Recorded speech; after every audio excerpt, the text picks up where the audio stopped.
के पास में सिर्फ 500 रुपये महीना निवेश करने के लिए है तो 2026 में कौन सा म्यूचुअल फंड आपको सबसे ज़्यादा फ़ायदा दे सकता है, लार्ज कैप, फ्लेक्सी कैप या स्मॉल कैप। आज इस वीडियो में मैं आपको बताऊंगा 2026 के टॉप 5 बेस्ट म्यूचुअल फंड्स जो लंबे समय में शानदार वेल्थ क्रिएट करने की क्षमता रखते हैं। लेकिन वीडियो के अंत में मैं एक ऐसा फ़ंड भी बताऊंगा जिसे ज़्यादातर लोग इग्नोर कर देते हैं, जबकि वही आने वाले वर्षों में सबसे बड़ा विनर बन सकता है। तो वीडियो को अंत तक ज़रूर देखिएगा।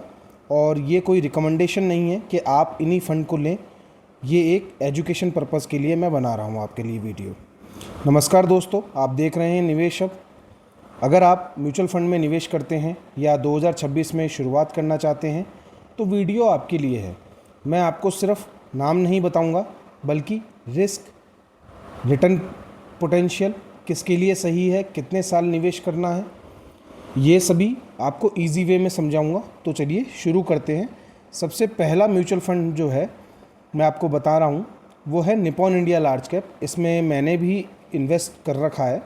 अगर आप कम रिस्क चाहते हैं और स्टेबल ग्रोथ चाहते हैं तो आपके लिए ये एक शानदार विकल्प हो सकता है, क्योंकि इसमें इंडिया की टॉप 100 बड़ी कंपनियां शामिल होती हैं।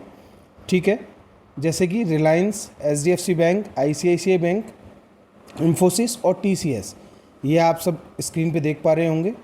और इन कंपनियों का बिज़नेस बहुत मजबूत होता है। और ये किसके लिए है? निपॉन इंडिया लार्ज कैप जो बिगिनर हैं या पहली बार एसआईपी कर रहे हैं या ऐसे इन्वेस्टर जिनको रिस्क कम लेना है वो इसमें इन्वेस्ट कर सकते हैं, और जिनका इन्वेस्टमेंट होरिजन कम से कम 5 साल का है वो इस फंड को चूज़ कर सकते हैं। इसका जो एक्सपेंस रेशियो है वो भी 1% से कम है। और रिटर्न और रैंकिंग जो है हमेशा 5 साल का देखिए, फर्स्ट नंबर पे ये आ रहा है। कैटेगरी एवरेज को इस फंड ने बीट किया है। दूसरे फंड की बात करें हम तो वो है एचडीएफसी फ्लेक्सी कैप।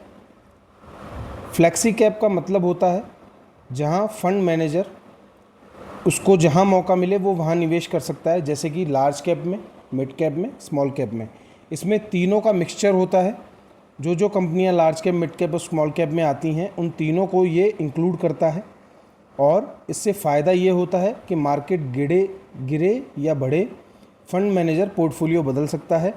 इसलिए ये लॉन्ग टर्म इन्वेस्टर्स के लिए एक अच्छा विकल्प है।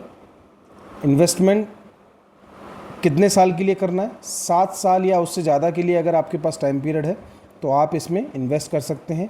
इसकी होल्डिंग्स हैं ICICI bank limited, axis bank, HDFC, state bank of India, Larsen and turbo, Zomato. ठीक है, इसकी रिटर्न देख लेते हैं।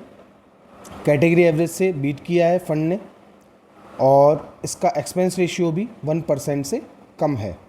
तो आप इसे फ्लेक्सी कैप के तौर पे ले सकते हैं अगर लेना चाहें तो। ये कोई रिकमेंडेशन नहीं है, पर आप अपनी समझ से ले सकते हैं। मोतीलाल ओसवाल तीसरे नंबर का फंड। अगर आप मिड कैप में इन्वेस्ट करना चाहते हैं, थोड़ा ज़्यादा रिटर्न आपको चाहिए, तो इस फंड को आप इग्नोर मत कीजिएगा। ये एक अच्छा फंड है। मिड कैप कंपनीज़ आने वाले समय की फ्यूचर ब्लू चिप कंपनी बन सकती हैं। रिस्क थोड़ा ज़्यादा होता है लेकिन लॉन्ग टर्म में रिटर्न भी आपको अच्छा मिल सकता है। इसमें इन्वेस्टमेंट हॉरिजन आपका होना चाहिए कम से कम 7 से 10 साल के लिए। और इसके अंदर जो होल्डिंग्स हैं वो आप कुछ मेरी स्क्रीन पे देख पा रहे होंगे। इसकी रैंकिंग जो है 5 साल में नंबर 1 फंड रहा है। ये कैटेगरी एवरेज को बीट किया है इसने, और एक्सपेंस रेशियो भी 1% से कम है। बात करते हैं नेक्स्ट फंड की, तो वो है क्वांट स्मॉल कैप फंड। इसमें मैंने भी इन्वेस्ट कर रखा है और आप मेरी स्क्रीन पे देख पा रहे होंगे कि इसने मुझे अभी तक 16.31% का रिटर्न दिया है।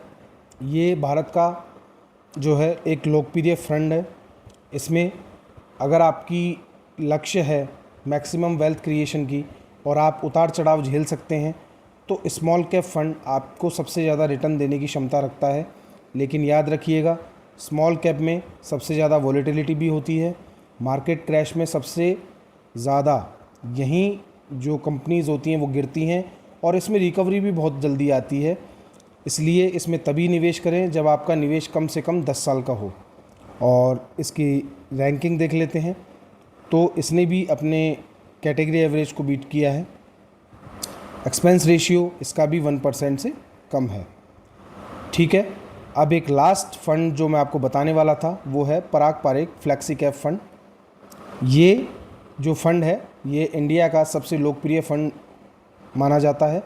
इसकी खासियत ये है कि क्वालिटी कंपनीज इसके अंदर हैं, लॉन्ग टर्म इन्वेस्टिंग और स्ट्रॉन्ग मैनेजमेंट का इसमें फ़ायदा मिलता है। मैंने भी इसमें इन्वेस्टमेंट कर रखा है। यह फ़ंड जल्दीबाजी में ट्रेडिंग नहीं करता है, बल्कि अच्छी कंपनियों में लंबे समय तक निवेश करता रहता है। अगर आपको वेल्थ क्रिएट करनी है तो यह आपके लिए एक मजबूत विकल्प हो सकता है। इसमें आपको कम से कम 10 साल से ज़्यादा इन्वेस्टमेंट अगर आप कर पाएँ तो आप इस फ़ंड को चूज़ कर सकते हैं। अब मैं आपको एक स्टोरी के माध्यम से चीज़ें समझा देता हूँ। मान लीजिए दो दोस्त थे, राहुल और अमित। दोनों ने 5,000 रुपये हर महीने की SIP शुरू करी। राहुल हर मार्केट गिरने पर SIP बंद कर देता था और अमित लगातार निवेश करता रहता था। 10 साल बाद राहुल का पोर्टफोलियो छोटा रह गया, लेकिन अमित ने मार्केट क्रैश को अपॉर्चुनिटी बनाया और उसका पोर्टफोलियो कई गुना बड़ा हो गया। सीख क्या मिलती है इससे? म्यूचुअल फंड में अमीर बनने का राज सही फंड चुनना नहीं है, बल्कि लंबे समय तक निवेश बनाए रखना है। अगर आपको ये वीडियो पसंद आया हो तो इस वीडियो को लाइक कीजिएगा, कमेंट करके बताइएगा आप किस म्यूचुअल फंड में निवेश कर रहे हैं और करना चाहते हैं। और अगर पर्सनल फाइनेंस और म्यूचुअल फंड से जुड़ी हुई ऐसी आसान वीडियो देखना चाहते हैं तो निवेश हब को अभी सब्सक्राइब कीजिएगा। याद रखिएगा, मार्केट को टाइम करना मुश्किल है, लेकिन मार्केट में टाइम बिताना ही असली वेल्थ बनाता है। मिलते हैं अगली वीडियो में, तब तक सीखते रहिए, निवेश करते रहिए और अपने पैसे को अपने लिए काम करने दीजिए। धन्यवाद।